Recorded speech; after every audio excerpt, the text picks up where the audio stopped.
రామాయణం మనందరికీ తెలిసిన కథే, లేదా కనీసం మనకు తెలుసు అని అనుకుంటాం. కాని మనం తరతరాలుగా వింటున్న కథలకి, వాల్మీకి రాసిన అసలు గ్రంథానికి మధ్య చాలా తేడా ఉందంటే నమ్ముతారా? ఈరోజు మనం ఈ ప్రచారంలో ఉన్న కథల్ని కాస్త పక్కన పెట్టి అసలు రామాయణంలో ఏముందో నిశితంగా పరిశీలిద్దాం. రామాయణమనగానే మనకు టక్కున గుర్తొచ్చే కొన్ని సంచలనాత్మక విషయాలుంటాయి గదా, అందులో ఇది ఒకటి. నిజంగానేనా? ఒక రాజుకు 60,000 మంది భార్యలుండటం సాధ్యమేనా?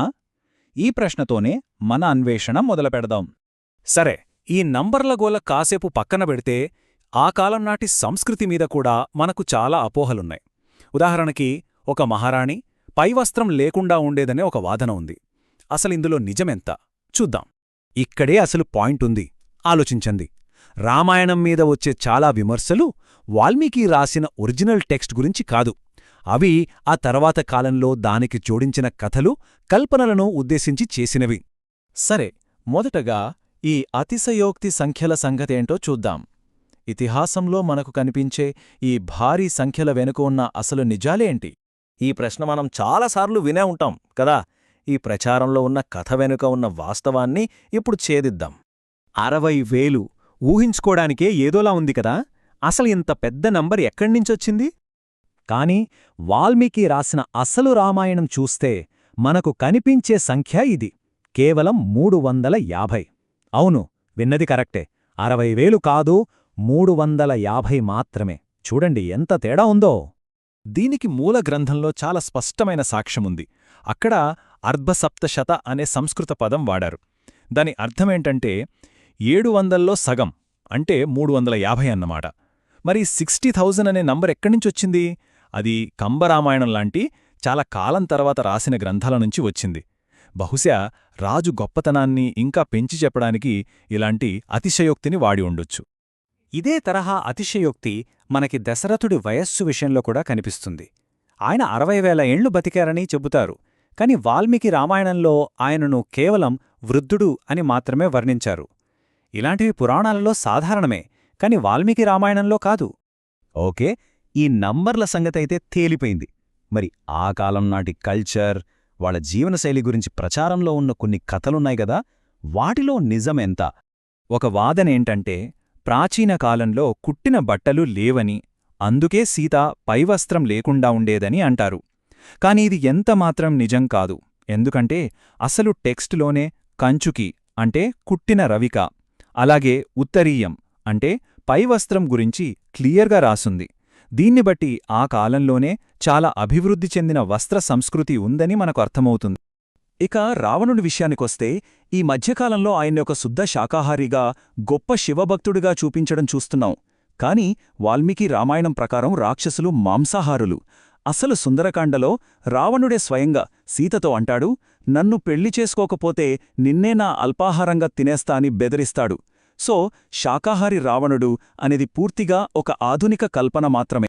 సరే, ఇప్పటిదాకా నంబర్స్, కల్చర్ గురించి మాట్లాడాం.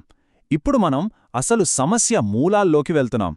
అసలొక ప్రాచీన గ్రంథం కాలం గడిచే కొద్దీ ఎలా మారుతుంది? ఒరిజినల్ కథకి కొత్త భాగాల్ని ఎలా యాడ్ చేస్తారు? ఈ ప్రాసెస్ని అర్థం చేసుకోవాలంటే ప్రక్షిప్తం అనే పదం గురించి మనం తెలుసుకోవాలి. ప్రక్షిప్తం అంటే ఏంటంటే, మూలగ్రంథంలో లేని ఒక భాగాన్ని, అది ఒక శ్లోకం కావచ్చు, లేదా ఒక మొత్తం అధ్యాయం కావచ్చు, దాన్ని తర్వాత కాలంలో ఎవరో ఒకరు చేర్చడం అన్నమాట. వాళ్లు తరచుగా వాళ్ల కాలంనాటి ఆలోచనల్ని, నమ్మకాలని ప్రతిబింబించడానికి అలా చేస్తారు. ఈ ప్రక్షిప్తానికి ఒక పర్ఫెక్ట్ ఉదాహరణేంది. రామాయణంలో బుద్ధుడు దొంగ అనే ఒక శ్లోకముంటుంది. ఇక్కడే ఒక లాజికల్ ప్రాబ్లం ఉంది. రామాయణం జరిగిన కాలానికి, బుద్ధుడు జీవించిన కాలానికి మధ్య కొన్ని వందల సంవత్సరాల గ్యాప్ ఉంది. మరి అలాంటప్పుడు రామాయణంలో బుద్ధుడు గురించి ఎలా ఉంటుంది?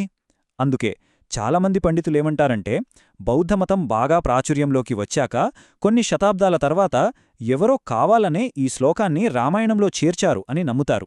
ఇది కాలక్రమానికి పూర్తిగా విరుద్ధం కదా. ఇప్పుడు మనం రామాయణంలోనే అతిపెద్ద, ఇంకా అత్యంత వివాదాస్పదమైన ప్రక్షిప్తం గురించి మాట్లాడుకుందాం. అదే ఇతిహాసంలోని చివరి భాగం, ఉత్తరకాండ. రామాయణంపై విమర్శలు చేసేవాళ్లు ఎక్కువగా కొన్ని విషయాలనే పదే పదే ప్రస్తావిస్తారు. అవేంటంటే, గర్భిణీగా ఉన్న సీతను రాముడు అడవికి పంపించడం, తపస్సు చేసుకుంటున్న శంభుకుడిని చంపడం, ఇంకా లక్ష్మణుడి మరణం ఇవన్నీ చాలా నైతికంగా కలవరపరిచే సంఘటనలు. అయితే ఇక్కడ చాలా ఆసక్తికరమైన విషయమేంటంటే, మనమిప్పుడు చెప్పుకున్న ఈ వివాదాస్పద కథలన్నీ రామాయణంలో ఒకే ఒక్క చోట కనిపిస్తాయి. అదే చివరిదైన ఉత్తరకాండ.